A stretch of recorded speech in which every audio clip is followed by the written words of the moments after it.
ବିଜେଡିର 28ତମ ପ୍ରତିଷ୍ଠା ଦିବସ ପାଳିତ। ବିଜେଡିର 28ତମ ପ୍ରତିଷ୍ଠା ଦିବସ ନବରଙ୍ଗପୁରଠାରେ ପାଳିତ ହୋଇଯାଇଛି। 28 ବର୍ଷ ତଳେ ବିଜୁବାବୁ ବିଜୁ ଜନତା ଦଳ ଆରମ୍ଭ କରିଥିଲେ। ଆରମ୍ଭ ହେବା ପରଠାରୁ ଓଡ଼ିଶାରେ ଶାସନ ମଧ୍ୟ ଠିକ୍ ଭାବେ ଚାଲିଛି ଓ ସଫଳ ମଧ୍ୟ ହୋଇଛି ବୋଲି ପୂର୍ବତନ ସାଂସଦ ପ୍ରଦୀପ ମାଝୀ କହିଛନ୍ତି। ଦୀର୍ଘ ବର୍ଷ ଓଡ଼ିଶାରେ କ୍ଷମତା କରି ସଫଳ ହୋଇଛି ବିଜେଡି। ବିଜୁବାବୁଙ୍କ ସୁପୁତ୍ର ନବୀନ ପଟ୍ଟନାୟକ 24 ବର୍ଷ ମୁଖ୍ୟମନ୍ତ୍ରୀ ଭାବେ ରହିଛନ୍ତି। ବିଜେଡି ଦୀର୍ଘ ବର୍ଷ ଶାସନ କରି ଅନେକ ଉନ୍ନତିମୂଳକ କାର୍ଯ୍ୟ କରି ବିଜେଡି ତାର ଦବଦବା ରଖି ଆସିଛି। ଏହିପରି ପ୍ରେକ୍ଷୀରେ ନବରଙ୍ଗପୁର ବିଜେଡି ପକ୍ଷରୁ ବିଜେଡିର 28ତମ ପ୍ରତିଷ୍ଠା ଦିବସ ପାଳନ କରିବା ସହ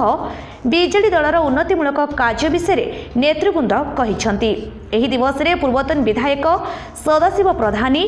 ମଞ୍ଜୁଳା ମାଝୀ ଓ ଶତାଧିକ ବିଜେଡି କର୍ମୀମାନେ ଉପସ୍ଥିତ ରହିଥିଲେ। 28ତମ ପ୍ରତିଷ୍ଠା ଦିବସ आज नवरंगपुर जिले में बहुत समारोह आज पालन कर ओडिशा को दिग्दर्शन दवापाई गोटे नूतन रूप दवापाई जो संकल्प नहीं 28 वर्ष पूर्व सम्मान्य पूर्वतन मुख्यमंत्री तथा वर्तमान विरोधी दल नेता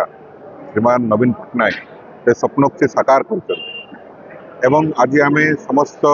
शुभेच्छु नेता कर्मी समस्त को आम अभिभाषण माध्यम कहीचु जो जनसेवा एवं ओडिशार विकास एवं जनसाधारण उत्तरोत्तर उन्नति विजु जनता दलर गोटे मात्र लक्ष्य हवा उचित से समस्त ध्यान देवे एवं काम करेंगे एवं दल को संगठित करेंगे जो द्वारा कि जो उद्देश्य यही दल प्रतिष्ठा होता तार उद्देश्य साधित हो पारे। निश्चित रूप से प्रतिवर्ष भली ए वर्ष भी विजु जनता दलर प्रतिष्ठा दिवस पालन करा जायतिला। ए वर्ष होची विजु जनता दलर 28तम प्रतिष्ठा दिवस। 27 वर्ष पूर्ति पर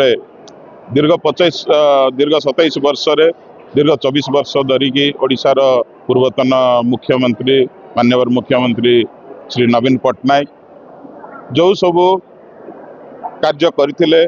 जो सब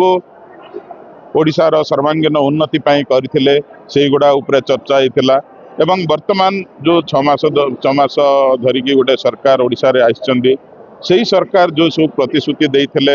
एवं वर्तमान पर्यंत से प्रतिश्रुति पूरण करिवार जो विफल होती तारी उपरे भी सब विस्तृत भाव में आलोचना होता। आपण माने देखुथिबे जे 300 यूनिट बिजुली से 300 यूनिट बिजुली रू आज गोटे यूनिट भी छाड़ हो पारनी एवं महिला मानन को 50,000 टंका 2टी किस्ती रे दिया जीवो 50,000 टंका से भी आज प्रत्येक महिला को दिया हबो बोली कहिथिले किंतु आज पर्यंत जदि देखिबे अधिकांश महिला ए जो एथिरो पाइबारु वंचित होइचंती एवं केवल 5,000 टंका हिसाब से माने गोटे किस्ती रे दउचंती ता भी 5 वर्ष रे से 50,000 देबे बोली वर्तमान को आगलानी। ता सहित वर्तमान जो अच्छी पेंशन टंका 3,000 टंका देवाई से माने प्रतिश्रुति देइथिले किंतु आपण माने देखुचंती वर्तमान से 3,000 टंका भी वर्तमान जहाँ ओडिशार पूर्वतन मुख्यमंत्री नवीन पट्टनायक देइथिले से 1,000 टंका ही हमर हिताधिकारी पाउचंती। से भलिया हमर 31 टंका जो धान कथा कहते मंडी मानकर अव्यवस्था कथा तो कहले न सरे आपण जो भाया अव्यवस्था होती वर्तमान जाए चाषी पाखे मु तो विभिन्न मंडी देखी सेटारे वर्तमान जाए जो मानकर चाषी पाखे टोकन भी पहुँचनी जो मानकर टोकन पहुँची से मिलर जाऊना धान उठुनी एवं से जो कहते कटनी चटनी कोटी 5 ରୁ 10 केजी पर्यंत से कटनी चटनी कहते यही सब जो होते से मेसीन को देखा मेसीन टा से एनालाइजर देखा एनालाइसिस कलापर कौन सी जगह एफएक्यू पहुँचुनी बोली कहते ये तो पूर्वर भी जो चाषी मैंने देकी आसुले आम भी से जड़े चाषी मु भी से पूर्वर भी एफएक्यू मानर बिक्री कर आज से केमिति रिजेक्ट हो जाउची एवं सी आज केमिति से एफएक्यू मान को क्वालिफाई करूनी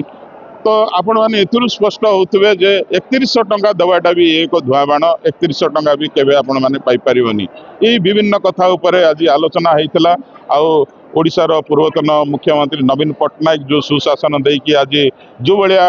भूकर बगल ओडिशा को आज कुभलिया परिस्थिति को आज आणिकी पहुँचाई सचल करिसंती एवं आज सारा अंतर्जातीय स्तर रे भी ताको ख्यातिनामा अर्जन कर सम्मानित कर विशेष भाव में समस्त को आलोकपात करा जायतिला। बहुत बहुत धन्यवाद। नवरंगपुरରୁ करेश उपासीଙ୍କ रिपोर्ट लिव लाइव ओडिया।